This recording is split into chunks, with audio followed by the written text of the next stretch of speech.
So the question is, do you need an iPad for uni?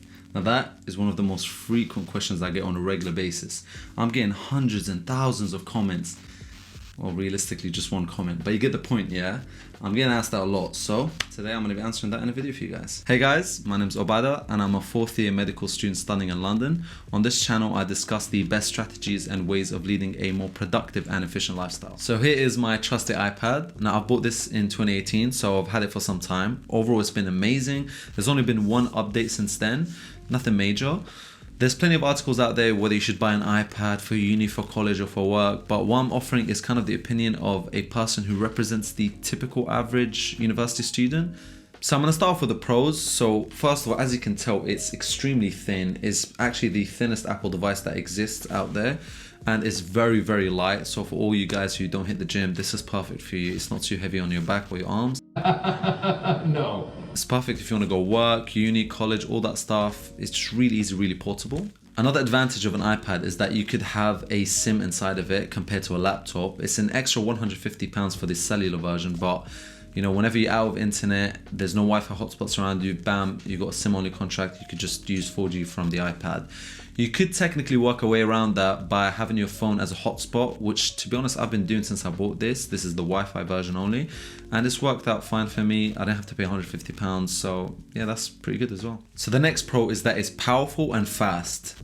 Really fast. So what that means is when it comes to editing pictures, light video editing, drawing, editing documents, it does that with an absolute breeze. And for all you nerds out there, it's got a 120Hz screen, which just basically means it's buttery smooth when it comes to scrolling. Other than that, it doesn't have fans, so if you overwork it, it doesn't give any fan noise because it doesn't have any fans. You've got no fans! And it doesn't really overheat, which is a major advantage, especially if you're on video calls or you're trying to focus and you could hear that loud fan noise. Another point I want to make is that it's cheaper than a laptop usually. So if you take, for example, a typical decent Lenovo laptop, it's going to cost you £800, but that's going to be less powerful, slower, lower battery life, and basically an all-around piece of shit. This one comes with all the amazing iOS software. Everyone knows Apple's got the best software, and it's thin, light, and it's way quicker, way more powerful. So if you compare it price-wise, you're getting this for even cheaper. So the next thing we're going to talk about is this. See this? This is the Apple Pencil. Now that cost me £120. But I think if you're gonna get an iPad, especially the Pro, you should definitely get the Apple Pencil. It's amazing for all you creatives out there who like drawing, especially there's an app called Procreate. So you could, you know, design different things if you're into fashion or whatever it is that you're into drawing. I also used to use it quite a lot for handwritten notes, especially if I'm on the kind of wards in the hospital or I'm at home and I want to make quick handwritten notes. This was perfect for me. You got every color, every thickness. It literally sounds like, if you hear this,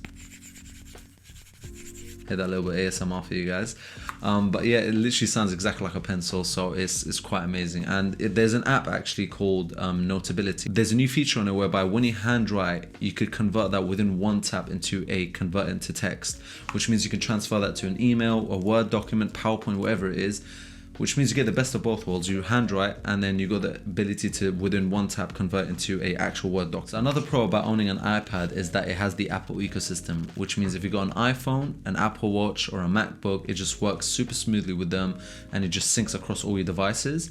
For all you Android users or people who've never used an Apple product before, the advantage I guess is that you get iMessage and FaceTime, which is used quite a lot around the world, and you just get that part of the iPad really. So obviously we're in a pandemic these days, and the way the climate is going, everything's turning kind of into a digital format. So we've got Zoom video calls, Microsoft Teams, and all that kind of stuff. So you're really looking for a product with a long battery life, loud speakers, good microphone, decent quality camera. This has got all of that, to be honest, and even more.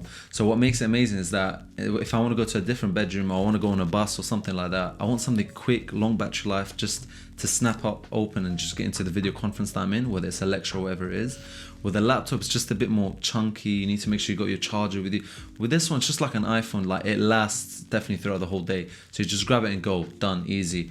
And it's extremely lightweight, like I said before, so it makes it top notch to take. Now in terms of connectivity, it's amazing the fact that it's got USB-C, so that allows it to have kind of fast charging. It allows it to add an external hard drive if you want to connect any extra terabyte storage or whatever. And it's got the AirPlay display, which means you can transfer your display onto a MacBook as well as a TV as an extra screen or a bigger screen if you want to. So now I'm going to give you a few reasons why you probably shouldn't buy this iPad. So the first point I want to make is that this is not really as powerful as a MacBook.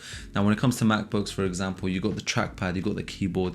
It just makes typing way quicker. The trackpad is way more precise, and it's something as simple as dragging files around. It's just way quicker and way easier on a laptop compared to an iPad. Now, that being said, a MacBook is definitely more expensive, and I know you could easily say, okay, I'll just buy a keyboard for this, I'll buy the trackpad built in. But if you're gonna spend all that money, to be honest, you might as well just go buy a MacBook at this point. I feel like this is perfect without the keyboard. It somehow makes it worse with the keyboard, in my opinion at least. Just get the iPad, you know, for mostly for handwritten notes and all that kind of creative side of you. Entertainment as well. But if you're gonna, you know, if you need it for professional high-end stuff and you got the money for it, I would highly recommend a MacBook. Especially with the keyboard being at least like £150 or something crazy like that. Another point I want to make is that for all people who are really into the creative field or require heavy duty apps such as like heavy video editing, you can kind of do video editing on here, but that's more simple. If you want to do heavy like Final Cut Pro kind of video editing, I wouldn't recommend an iPad. It's just not as quick and it's not as easy to use compared to a MacBook. Now, another trick done by Apple, which I would consider a disadvantage of buying an iPad, is that you lock yourself more into the Apple ecosystem. Now, as much as I was saying that was a pro, that's also a con, because when you buy the iPad, you're more likely to buy another Apple product. The more you buy Apple products, the more you're stuck into it. You can't leave it because all your stuff is on there. You're kind of used to it, and that's how they lock you in really, and you spend a lot of money, whether it's software or hardware like this. So, you know, take that into consideration, that once you're in, it's very difficult to get out. The last point I want to add about why you shouldn't get an iPad is a bit of a weird one, in the sense that it's such a good iPad that it's a bit of an overkill in a way.